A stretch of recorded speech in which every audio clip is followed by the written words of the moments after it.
Friends, இதுதான் original டீக் wood. பாருங்கள், இது வந்து பீரோ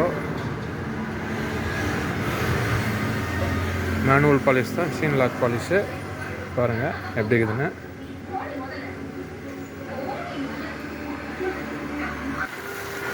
பாருங்கள் ஃப்ரெண்ட்ஸ், ஷீன் லாக் பாலிஷ் தான், ஷீன் லாக் வுட் பாலிஷு. இதில் பியூ பாலிஷ் போட்டால் நல்லாயிருக்கும். பியூ பாலிஷ் போடுறப்போ நெக்ஸ்ட் வீடியோவில் சொல்கிறேன்.